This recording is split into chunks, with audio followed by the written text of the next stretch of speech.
41 உயிரிழப்புக்கு இதுதான் காரணமா? சிபிஐயை அதிர வைத்த விஜய். டெல்லி சிபிஐ அலுவலகத்துல விஜய் கிட்ட கேட்கப்பட்ட அந்த 100 கேள்விகள். உண்மையை உடைச்ச தவேக தலைவர் கரூர் வேலுச்சாமிபுரத்துல போன வருஷம் நடந்த அந்த கோரமான நெரிசல் சம்பவம்.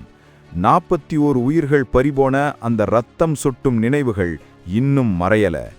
இப்போ இந்த வழக்குல அதிரடியா டெல்லி சிபிஐ தலைமையகத்துல ஆஜராகியிருக்காரு நடிகர் விஜய்.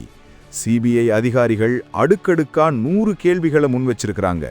பிரச்சாரம் ஏன் லேட்டாச்சு, தடியடி நடந்தது ஏன், இப்படி பல கேள்விகள்.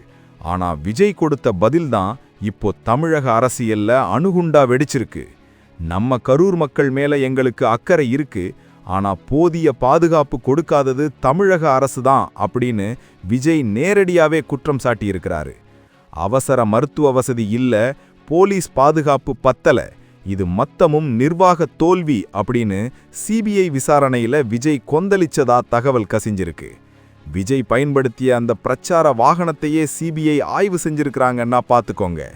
அந்த 41 உயிர்களுக்கு நீதி கிடைக்குமா, இல்ல இது வெறும் அரசியல் யுத்தமா? இது வெறும் விபத்து இல்ல, ஒரு பாடமா அமையணும். அடுத்த கட்ட விசாரணை பொங்கலுக்கு அப்புறம் இருக்கும்னு சொல்றாங்க. விஜய் சொல்றது போல பாதுகாப்பு குறைபாடுதான் காரணமா, இல்ல இது திட்டமிட்ட அரசியலா? உங்க கருத்தை கமெண்ட்ல சொல்லுங்க. உண்மை தெரியணும்னா லைக் பண்ணி ஷேர் பண்ணுங்க. Subscribe to Tamil trend central.